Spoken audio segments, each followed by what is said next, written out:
শামীম ভাই, আপনি তো জানেন যে আমাদের সংস্থাটা কাজ করতেছে যুব সমাজ নিয়ে। হ্যাঁ, আপনারা তো অনেকদিন থেকে কাজ করতেছেন।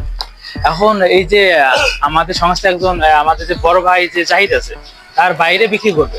কি বলেন ভাই, এত শখের বাড়ি বিক্রি করে দেবে? ভাই, শখ তো আর টাকা পয়সা উঠবে না, বুঝলেন না?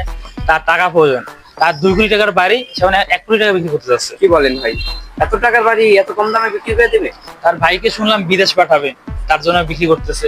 এবং আমাদের সংস্থাটা কাজ করতেছে। এখন বিষয়টা কি আমাকে একটু খুলে বলেন তো। শুনেন, আমরা সংস্থা চাচ্ছি যে আমাদের আপনাদের যে এলাকায় যারা যুব সমাজ বেকার আছে তাদের একটা কর্মসংস্থান ব্যবস্থা করে দেওয়ার জন্য। এটা তো ভালো উদ্যোগ।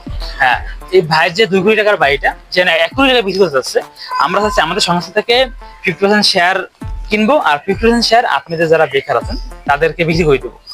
এখন এরকম কোন লোক থাকলে বলিয়েন, ঠিক আছে? এটা হবে কি, দেখেন, আপনার যদি এখন আমরা কিনতে পারি, 50% কিনবো এবং 50% গ্রামবাসী থাকেন, আপনারা যারা যুব সমাজ আছেন তাদের দিব। আমরা মাস 2 মাস গেলে যখন আমরা ডবল পেমেন্টে বিক্রি করবো, তখন আপনাদের প্রফিট আপনার 50% থেকে 100% আপনার প্রফিট পাই যাবেন এবং আমরা আমাদের পাই দেবো। এবং এতে কি হবে, আপনার যারা যুব সমাজ আছেন, তারা বেকার আছেন, তারা নিয়ে ব্যবসা করতে পারবেন। যদি আপনার যদি এরকম কেউ থাকে তাহলে অবশ্যই আমাকে জানাইন, ঠিক আছে? আচ্ছা, তাহলে ভালো থাকেন, তাহলে আমি এখন যাই। আচ্ছা, সমস্যা নেই, আমি দেখি কি আছে নাকি, এরকম কেউ আছে নাকি, আপনি জানাই বলবো। আচ্ছা, ঠিক আছে, ভালো থাকেন। তামিম, তুই কোথায়? একটু 2 নম্বর গেটের দিকে আইতো, তোর সাথে কথা আছে। আচ্ছা, তাড়াতাড়ি আই। ঠিক আছে। আমি কিসের জন্য টাকা আমার এত তাড়াহুড়া করে? এটা তোর সাথে আমার কথা আছে, খুব জরুরি কথা। কি কথা বলো? ওই যে সংস্থা থেকে একটা লোক আইছিল, বুঝছো? এখন এই যে পাশের গ্রামে নাকি একটা বাড়ি বিক্রি হবে, এটার দাম 2 কোটি টাকা। এখন অর্ধেক দামে বিক্রি করে দিবে 1 কোটি টাকা। এখন ওই সংস্থা থেকে মানে অর্ধেক টাকা দিবে, আর এখন 50% আমাদের দিতে হবে।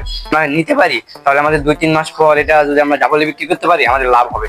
এখন আমি তো বিদেশ যাওয়ার জন্য কিছু টাকা রাখছিলাম, ওই 1,20,000 টাকা রাখছিলাম। এখন আরো কিছু তো লাগে। এখন যদি আমরা কিছু শেয়ার দিই তাহলে তো আমরা কয়েক মাস পর ডাবল পাতে পারি। এখন আমার কাছে তো টাকা শর্ট। এখন দেখ, তুই ম্যানেজ করতে পারছিস কিনা। তোর কাছে কত টাকা আছে? ওই 20 লাখ টাকার মতো আছে। আর কত লাগে? এখন তো তাও প্রায় 30 লাখ টাকার মতো লাগে। আচ্ছা, ওটা আমি ম্যানেজ করবো। তুই কথা বলে দেখ।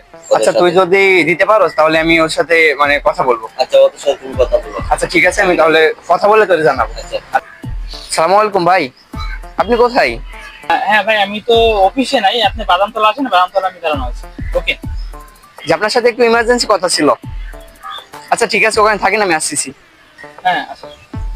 ওয়ালাইকুম ভাই। হ্যাঁ, ওয়ালাইকুম ভালো আসসালাম। আছেন? হ্যাঁ, ফোন দিয়েছিলেন, কি জরুরি বলেন। ওই তো আপনাদের সংস্থা থেকে মানে 50% শেয়ার তো বাইরে বিক্রি করতে চাচ্ছেন। হ্যাঁ, তো অবশ্যই। আমি চাচ্ছি কি আপনি বাইরে বিক্রি না করে আপনি আমাদেরকে দেন, আমরা নিতে আগ্রহী।